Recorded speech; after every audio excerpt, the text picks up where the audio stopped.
말씀에서 시험 속의 은혜라는 제목으로 함께 하나님의 말씀과 그 은혜를 나누고자 합니다. 우리가 흔히 찬송을 할 때 전쟁은 하나님께 속하였다라는 고백을 하곤 하는데, 오늘 말씀 15절에도 바로 그런 은혜가 들어 있습니다. 특별히 하나님께서 유다 백성에게 확답을 주시면서 야하시엘의 입술을 통해서 이 전쟁은 나에게 속하였다라고 말씀하시는데요, 정말 가슴 벅찬 일이죠. 하지만 이 전쟁이 하나님께 속하였다는 말은 단순히 입버릇처럼 쉽게 말할 수 있는 내용은 아닌 것 같습니다. 삶의 전쟁이, 우리의 인생의 전쟁이 하나님께 속했다, 이 믿음의 고백은 마치 추운 겨울을 지난 후에야 꽃을 피우는 것처럼 불안과 시련 속에서 그 가운데서 절규처럼 터져 나오는 찬송과 찬양입니다. 오늘 여호사밧과 이 유다의 이야기를 간략하게 나누는 이 새벽 예배를 통해서 우리의 삶과 우리의 전쟁이 하나님께 속하였다는 것이 어떤 의미인지, 그리고 우리가 당한 시험 속에서도 은혜를 베풀어 주시는 하나님을 경험하시기를 축복합니다. 오늘의 말씀의 배경을 간단히 설명드리자면, 지난 역대하 18장 19장에서 여호사밧이라는 남유다의 왕은 신앙적으로는 선한 왕이었습니다. 그러나 당장 눈앞에 닥친 아람과의 전쟁 등에 대비하기 위해서 그는 아합이라는 북이스라엘의 악한 왕과 혼인 동맹을 맺습니다. 이는 이 여호사밧이 전쟁이 하나님께 속하였음을 온전히 신뢰하지 못하였음을 보여주는 단적인 예입니다. 그러나 하나님은 이 여호사밧을 혼내실지언정 그를 살려내어 주셨고, 오히려 아합은 죽음 가운데 내모셨습니다. 하나님은 이 여호사밧을 살리시고 혼내셨지만, 징계하셨지만 다시 올바로 살아갈 수 있도록 옳은 길을 내어 주셨고, 계속해서 인도해 주시는 은혜를 주셨습니다. 그래서 이 역대하 18장 19절 말씀은, 징계는 하나님의 자녀라면 받는, 다시 한번 출발할 수 있게 해주는 은혜라는 말씀을 어제 또 새벽 예배를 통해서 나누었습니다. 그렇게 하나님의 징계를 받고 백성들을 개혁하고 다시 하나님의 말씀 앞에 선 이 여호사밧에게는 오늘 역대하 20장에서 또 다른 시련과 시험이 찾아오게 됩니다. 바로 오늘 모압과 암몬과 또 세일이라는 유다의 남동쪽에 있던 나라가 아합과의 동맹이 무너진 틈을 타서 이 유다를 공격하러 들어온 것이죠. 생각해보면 모압과 암몬의 조상은 아브라함의 조카 롯의 딸들의 민족입니다. 또 이 세일은 에돔의 땅이니까, 즉 에돔이라고 할 수 있는데, 에돔이 조상의 에서 아니겠습니까? 야곱의 형제입니다. 유다와 이 모압과 암몬, 세일, 그러니까 에돔은 사실 형제의 나라였는데, 어떻게 보면 역설적이게도 역사적으로 가장 이스라엘을 오랫동안 괴롭혔던 나라는 이 세 나라였습니다. 형제의 나라라고 할 수 있죠. 심지어 바벨론에게 포로가 되고 무너지게 되었을 때 그 길을 열어준 것도 이 에돔 족속들이었습니다. 이 아합과의 동맹이 무너지자마자 이때야 우리가 유다를 칠 수 있겠다라고 생각해서 이 세 나라가 동맹을 해서 여호사밧과 유다 민족을 공격하러 왔던 것이죠. 이 여호사밧은 사면초가에 빠졌습니다. 세 민족이 쳐들어오고 있는데, 바로 앞선 역대하 18장 19절의 경험을 통해서 내가 또 혼인 동맹을 맺거나 다른 내가 믿을 만한 것들을 의지하게 되면 하나님께 또 한 번 혼나게 된다는 것을 알게 된 것이죠. 깨닫게 된 것이죠. 근데 그러자고 눈을 들어 보니까 저 세 국가가 접경한 남동쪽에서부터 올라오고 있는데, 당장 뭐라도 하지 않으면 금세 멸망할 것 같은 그런 두려움과 공포를 느끼게 된 것입니다. 그러니까 여호사밧은 이러나 저러나 하나님께 크게 멸망하든 아니면 저 나라에게 우리 나라를 뺏기든 둘 중 하나의 결과를 앞두게 있는 아주 절망적인 상황이었던 것이죠. 믿음의 시험 중에 마귀와 사탄이 주는 유혹도 있지만, 때로는 하나님이 우리에게 주시는 믿음의 시험도 있습니다. 저는 여호사밧이 오늘 처한 전쟁이 하나님이 주시는 시험이라고 생각합니다.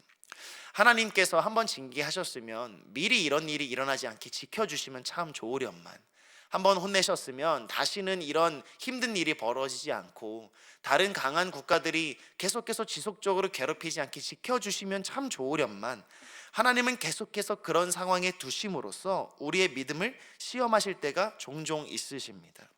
비슷한 예로 아브라함이 사라를 누이라고 속였던 것이 두 번이나 있지 않았습니까? 반복되었습니다. 하나님이 그것을 미리 막아주셨으면 좋았을 텐데 왜 아브라함이 또 한 번 넘어질 수 있는 그 상황을 계속해서 두셨을까요? 왜 하나님은 아브라함에게 그 이삭을 바치도록 하셨을까요? 한번 혼내셨으면 됐을 텐데 하나님은 자꾸 계속해서 인간이 고민하고 불안하게 하고 시험 가운데 절망하게 하고 좌절하게 하는 것을 온전히 막아주시기보다는 그 상황 가운데 두시는 것을 우리 역시도 경험하고 있습니다. 그러나 저는 오늘 설교의 제목처럼 이 시험도 우리에게 은혜임을 함께 기억했으면 좋겠습니다.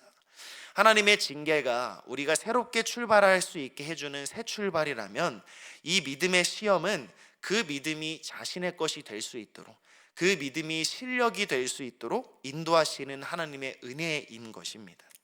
때로 우리들도 자녀들을 양육할 때 왜 자녀들이 같은 실수를 반복할 것 같은 상황이지만 그대로 두는 경우들이 있지 않습니까? 저도 교회 학교를 전체를 담당하면서 특별히 고등부 부서를 사역하고 있는데 우리 학생들을 보면 참 답답한 부분도 있습니다. 저도 그 10대를 지나왔기 때문에 하나하나 꼬치꼬치 다 터치해주고 싶은 순간들도 있습니다. 예배를 드리다 보면 옆에 붙어서 하나부터 끝까지 다 옆에서 알려주고 싶은 충동을 느낄 때가 있는 것이죠. 그렇지만 그렇게 하지 않습니다. 우리 아이들이 스스로 하나님을 올바로 찾을 수 있도록 그냥 내어주기도 하고 때로는 실수하지만 그대로 내어둠으로써 그 실수를 통해 배우거나 아니면 이 선생인 나도 의심했지만 그 안에 있는 성령님이 그 학생 하나하나가 다시 잘된 길로 가게 하시는 놀라운 역사를 보게 되기도 합니다. 그냥 지켜보기 본다고 해서 위협을 미리 없애주지 않는다고 해서 이게 부모로서의 직무유기일까요? 제가 목사로서 선생으로서 우리 아이들을 그냥 두는 것이 직무유기일까요? 그렇지 않다고 생각합니다. 오히려 반대죠. 오히려 아이들을, 자녀들을, 학생들을 성숙시키고 성장시키기 위해서는 때로는 그 시련을 혼자의 힘으로 이겨낼 수 있도록 뒤에서 지켜봐 주는 것이 필요할 때가 있는 것입니다.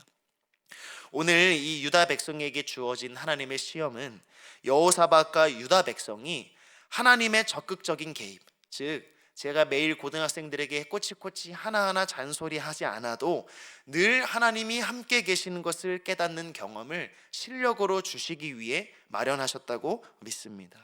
바른 길로 인도하시기 위해서 그것을 허락하신 것이죠. 저는 만약에 이 여호사밧이 한 번 더 다른 나라와 혼인 동맹을 맺거나 또는 잘못된 길을 걸었으면 하나님이 어떻게 하셨을까? 하나님이 실망하셨을까? 라는 생각을 설교를 준비하면서 해보았습니다. 그러나 성경을 보니까 야곱이라는 사람의 인생을 통해서 요나라는 선지자를 통해서 5권의 대선지서와 12권의 소선지서를 통해서 하나님은 이스라엘 백성이 계속해서 실패해도 심판 가운데서도 다시 한번 자비를 베푸시고 늘 실패하여도 다시 일으켜주시는 역사를 통해서 만약 여호사밧이 또 한 번 실패하였을지라도 하나님은 여호사밧과 유다에게 새로운 기회를 주셨을 것이라는 확신을 가지게 되었습니다. 그러니까 이 시험을 통해 너가 나의 백성이 될 것이냐 아니냐를 평가하는 그런 시험이 아니라 하나님이 늘 함께 계시다는 것을 이 믿음의 실력으로 주기 위해서 하나님이 마련해 주신 놀라운 은혜의 장이었다는 것이죠. 여호사밧은 고민합니다. 불안에 떱니다. 적들이 코앞에까지 왔습니다. 마치 홍해 앞에 선 모세처럼 이 바다가 열릴까 아닐까 두려워하면서도 의심했을 수도 있습니다. 그러나 마침내 여호사밧은 한 가지 선택을 합니다. 위대한 행동을 하게 된 것이죠. 우리 3절 말씀을 한번 같이 읽었으면 좋겠습니다. 역대하 20장 3절 말씀입니다. 여호사밧이 두려워하여 여호와께로 낯을 향하여 간구하고 온 유다 백성에게 금식하라 공포하매. 여호사밧이 한 위대한 행동이 무엇입니까? 두려워하면서도 여호와께 얼굴을 돌렸다라는 것입니다. 제가 위대하다라고 말했지만 사실 위대하다라기에는 정말 소극적인 행동 아닙니까? 겨우 고개를 돌린 수준에 불과합니다. 겨우 고개를 돌린 것, 하나님을 향해 고개를 돌리고 두려워하면서도 기도한 것이죠. 하지만 이 여호사밧의 정말 사소한 이 고개를 돌린 행동은 자신이 선택할 수 있던 수많은 선택지에서도 고개를 돌린 것입니다. 하나님을 먼저 바라본 것이죠. 그리고 이 행동을 통해서 여호사밧은 그동안 악한 아합 왕이라도 그에게 먼저 고개를 돌렸었지만 이제는 하나님께로 먼저 고개를 돌리는 이 신앙을 실력으로 갖게 된 것입니다. 이 믿음을 삶으로 갖게 된 것이죠. 그는 기도하기 시작합니다. 6절부터 9절 말씀을 보시면 하나님은 주권자이십니다. 하나님은 조상들을 통해 이 땅이 우리 것이라고 약속하셨습니다. 하나님은 위대한 재판장이시오니 저 나라들이 불의를 행하고 있는 것을 아시옵소서라고 선포하기 시작합니다. 그러더니 갑자기 담대한 찬양을 하며 온 나라와 민족이 금식하며 하나님만을 바라기 시작하는 것이죠. 적군들이 쳐들어와서 창과 칼을 들고 이 사람들을 포위하기 시작합니다. 그런데 이 유다 백성이 하는 것은 겨우 기도하고 겨우 찬양하고 겨우 예배 돌리며 겨우 고개를 돌리는 이 보잘것없는 행동들을 하고 있었던 것이죠. 이 세 국가들이 뭐라고 생각했을까요? 저들이 드디어 포기했구나라고 생각했을지도 모릅니다. 그러나 바로 그 행동, 하나님께로 먼저 고개를 돌리며 기도하고 찬양하며 하나님이 그동안 나에게 어떤 은혜를 베푸셨으며 하나님이 어떤 분이신지를 기억하는 이것이 하나님이 원하시던 행동이었던 것입니다.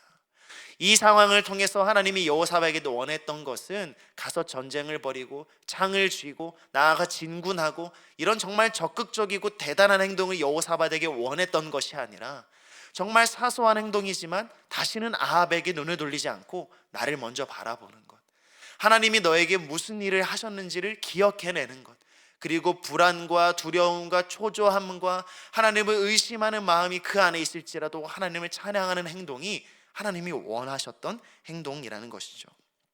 여호사밧은 이전 경험을 통해 사람은 아무것도 아니구나, 나는 아무것도 아니구나, 나는 타고남은 재와 같고 나는 먼지와 같고 나는 바람과 같구나, 내가 의지하던 아합 왕도 아무리 깨를 써도 죽을 수밖에 없는 존재구나, 내가 믿을 것은 하나님밖에 없구나를 깨닫게 되었습니다.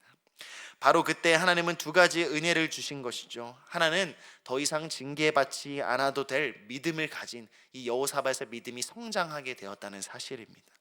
두 번째는 여호사밧은 겨우 고개를 돌렸지만 하나님은 그 작은 행동 하나로 이 전쟁을 승리케 하시는, 우리 앞장서시는 전쟁이 하나님께 속한 위대한 하나님이심을 보여주셨다는 사실입니다. 말씀을 정리하고자 합니다. 사랑하는 성도님들, 우리가 살아가다 보면 때로는 마귀와 사탄 때문에, 우리 안에 있는 죄의 습관 때문에 믿음의 유혹에 빠질 때가 있습니다. 죄에 걸려 넘어질 때가 있습니다. 반복되게 자꾸 우리를 괴롭힐 때가 있습니다. 그러나 걱정하지 마십시오. 우리가 쓰러질지라도 하나님은 다시 세우시는 분이시기 때문입니다. 하나님은 우리가 다시 한번 넘어질지라도 징계하시겠지만 우리를 버리지 않으심은, 징계는 하나님의 아들과 딸이라면 반드시 받게 되는 하나님의 사랑이기 때문임을 믿으시기 바랍니다. 그리고 우리가 때로는 하나님께 시련을 받을 때가 있습니다. 왜 하나님이 이것을 막지 않으시지? 왜 하나님은 우리를 구원하지 않으시지? 하나님에 대한 의심과 불안과 초조가 쌓일 때마다 오늘 여호사밧을 기억하시기 바랍니다. 하나님은 이 시련 속에 은혜를 허락하여 주셨고 이 시련 속에서 우리를 성숙하고 성장하게 하심을 기억하신다면 우리가 먼저 고개를 돌려 하나님을 바라보게 될 것입니다. 우리가 하나님을 먼저 바라볼 때 그 사소한 행동 하나로 하나님은 이 전쟁을 승리로 이끌어 가실 것이며 우리의 모든 결과를 책임지시는 분이라는 것을 믿으며 의지하는 걸음 가운데 바로 이 여호사밧에게 임한 모든 은혜가 오늘 사랑하는 성도님들과 그 가정과 모든 사업과 모든 자녀들 가운데 임하기를 간절히 소망합니다. 함께 기도하겠습니다.